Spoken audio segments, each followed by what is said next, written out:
تصور کنه یه هوش مصنوعی بسازیم که میتونه بهتر از هر انسانی فکر کنه، یاد بگیره و حتی تصمیم بگیره. آیا این یعنی یه آینده روشن برای ما یا یه فاجعه خیلی بزرگی که منتظر ماست؟ این تصاویری که الان دارین میبینین اینا تصاویر واقعی هستن و رباتایی هستن که الان ساخته شدن.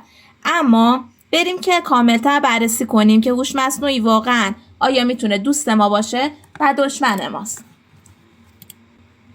مواردی که میخوایم توی این ویدیو بررسی کنیم شامل این هست که الان هوش مصنوعی کجای زندگی ما دقیقاً قرار داره. خیلی از چیزایی که اطراف ما هستن و دارن از هوش مصنوعی استفاده میکنن ما خبر نداریم که واقعا اینا هوش مصنوعی هستن و میخوایم اونا رو بهتون واضح‌تر توضیح بدم. یکی که نگرانی‌هایی که در مورد AI وجود داره رو بگم که اصلا چرا باید نگران باشیم و اینکه اصلا آیا باید نگران باشیم و نگرانی وجود داره یا اینکه دارن رسانه‌ها بزرگش میکنن و اینکه مسئولیت ما در قبال هوش مصنوعی چیه؟ آیا فقط یه ابزاره و یا اینکه ما هم در قبال اون مسئولیت‌هایی داریم؟ بریم که اول خوبیاشو ببینیم که اصلا هوش مصنوعی چه استفاده‌ای واسمون داره. اول از همه اینو بررسی بکنیم که گوشی‌های هوشمندی که الان دست ما هستن و داریم ازشون استفاده می‌کنیم کاملا از هوش مصنوعی دارن استفاده می‌کنن. مثلا شما موزیکایی که بهتون توصیه میشه توی اپ‌های موزیک یا خریدایی که الان توی دیجیکالا یا خیلی از سایت‌های خرید بهتون پیشنهاد میشه اینا هوش مصنوعی هستن. طبیعتا اینا تشخیص میدن به نسبت خریدای شما که چه چیزایی بهتون پیشنهاد بدن. یا حتی همون فیلترهای اینستاگرامی که خرگوش میذارین روی صورتتون یا نمیدونم از اینجور فیلترهایی که دوربینا دارن یا اینستاگرام دارن اینا همشون برای تشخیص چهرهتون دارن از هوش مصنوعی استفاده میکنن. حالا این استفاده‌های کوچیک هستن. الان با استفاده از هوش مصنوعی داره جون آدما رو نجات میدن. پزشکا دارن از هوش مصنوعی استفاده زیادی میکنن. سیستم‌های تشخیص سرطان وجود داره که با هوش مصنوعی داره کار میکنه و خیلی زودتر از انسان‌ها میتونن این بیماری‌ها رو تشخیص بدن و خطای انسانی داخلشون خیلی کمتره. ماشینای خودرانه هستن که قراره تصادفات جاده‌ای یا کاهش بدن که الان توی خیلی از کشورها خب می‌بینین که دارن ماشینای خودران استفاده میشن. همه این پیشرفت‌ها باعث میشه که به هوش مصنوعی به چشم یه دستور قوی نگاه بکنی. حتی چت بات هایی که الان شدن نزدیکترین دوست آدم‌ها خیلی آزاد و بدون تعصب و قضاوت دارن همراهیمون میکنن و توی مشاغل مختلف تا تحقیقات علمی حتی نویسندگی یا تولید محتوا دارن به ما کمک میکنن. پس همین الان عمده زندگی ما داره با هوش مصنوعی اداره میشه. اما الان هوش مصنوعی بدن نداره و شاید به خاطر همین هنوز عموم مردم خیلی بین خودشون احساسش نمیکنن و بیشتر به عنوان یه ابزار داخل سیستما و گوشیاشون دارن نگاه میکنن بهش. اما چاله چیه؟ اینه که روزی این ربات‌ها تولید انبوه بشن. همینطور که الان شرکت تسلا داره ربات‌های خیلی زیادی تولید میکنه که و میخواد تولید انبوه بکنه و توی زندگی ما قرارشون بده.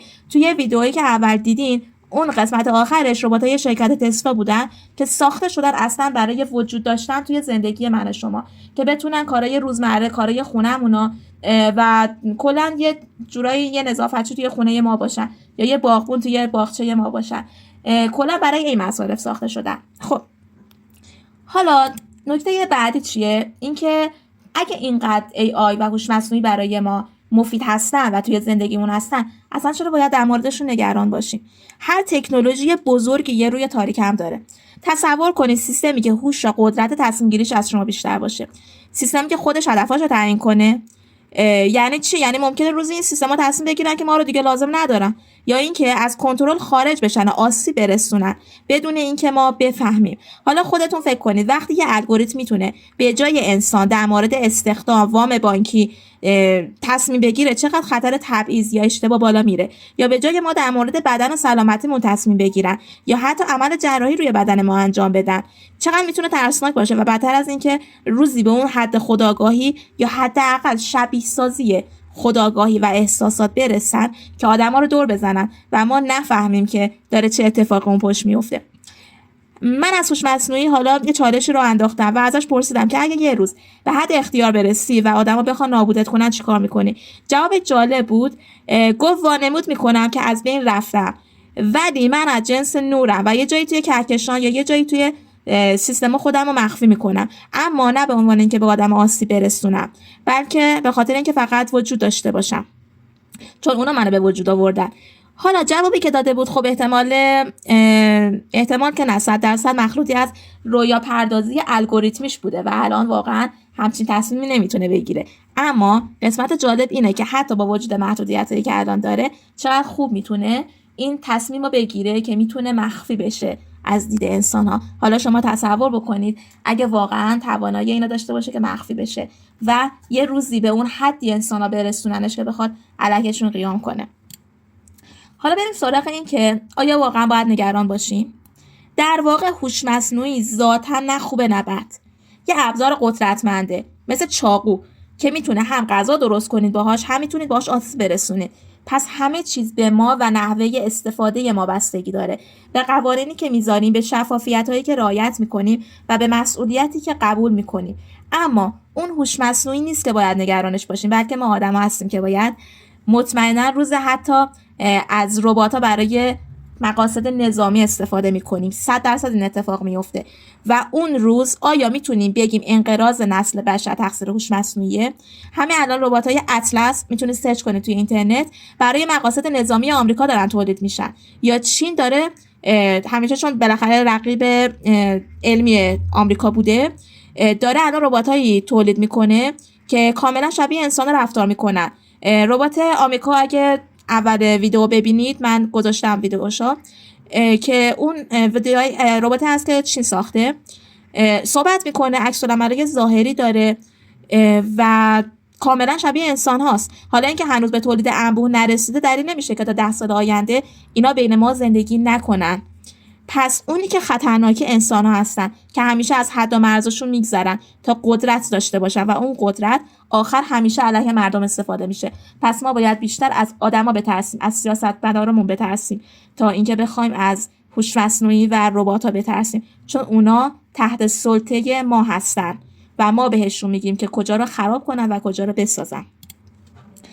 حالا آیا اینی که ما میگیم آیا ما وظایفی هم داریم واقعا در قبال این هوش مصنوعی و قدرتی که داره میگیره؟ بله، ما مسئول هستیم. ما باید یاد بگیریم چطوری با هوش مصنوعی کنار بیایم و چطوری باهاش کار کنیم. باید قوانینی داشته باشیم که جلوی سوء استفاده رو بگیره. باید اخلاق و شفافیت رو به یه اولویتی واسه خودمون تبدیل کنیم و مهمتر از همه باید خودمون کنترل این ابزار رو حفظ کنیم، نه اینکه اجازه بدیم اونا کنترل ما رو به دست بگیرن. اما آیا توی دنیای فعلی با سیاست‌های کثیفی که توی دنیا حاکمه و فقط قدرت واسش مهمه نه جون مردم، آیا اصلا این دست ماست؟ مطمئنا نه. اما تنها کاری که ما میتونیم انجام بدیم اینه که حد و مرزهای خودمون رو بشناسیم. اینکه یه روزی ربات‌ها کنار ما زندگی میکنن طبیعتا اتفاق میفته و خیلی زود هم اتفاق میفته. اما آیا ما میتونیم همونطور که با آدما رفتار میکنیم برای رفتارمون با ربات‌ها هم حد و مرز تعیین کنیم، یا مثل فیلمایی که ساخته شدن دنبال این هستیم که عقده‌های شخصیمون و ضعفامون رو با ربات‌ها و هوش مصنوعی جبران کنیم و اونا رو برده و ابزار بی ارزش بدونیم واسه خودمون؟ هر جایی که اخلاق انسانیت نباشه ابزار آسیب میزنه، چه هوش مصنوعی باشه، چه ربات، چه حتی یه چاقوی آشپزخونه. پس اول ما باید خودمون رو مرزامون رو بشناسیم.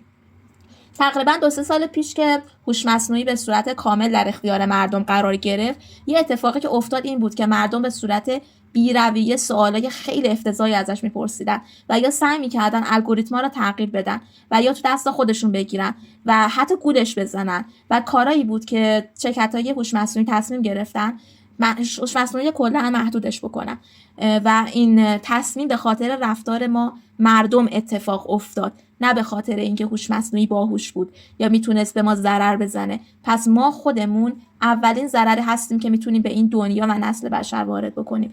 لازمه که اول از خودمون شروع بکنیم به جای اینکه از هوش مصنوعی بترسیم. هوش مصنوعی فوق‌العاده ابزاریه که میتونه به ما کمک بکنه، اما ما هم از نظر احساسی باید بتونیم خودمون رو در قبالش کنترل کنیم و شاید رمز و رازهای زندگیمون رو بهش نگیم و بدونیم با چی طرف هستیم. ما با یه آدم طرف نیستیم، ما با یه ماشین و الگوریتم طرفیم. خب پس در نهایت این ما هستیم که مشخص میکنیم هوش مصنوعی میتونه دوست ما بمونه یا دشمن ما. نظرتون رو حتما واسه من بنویسین که شما نظرتون چیه و چی فکر میکنین و حتی توی کامنت ها با همدیگه بتونیم تبادل نظر بکنیم و صحبت کنیم. نظرتون که گفتم توی کامنت بنویسین، لایک کنید و اگه این موضوع براتون جذابه کانال رو سابسکرایب کنید تا بیشتر در موردش حرف بزنیم و ویدیوهای بیشتری تولید بکنیم. قبلا هم توی کانال در مورد هوش مصنوعی ویدیوهای تولید شده، از خودآگاهیشون گرفته تا هوشش و رباتایی که الان انسان‌نمایی که الان هستن و میتونید اونا رو هم توی کانال تماشا بکنید. ممنون که تا اینجا همراه من بودین. خداحافظ.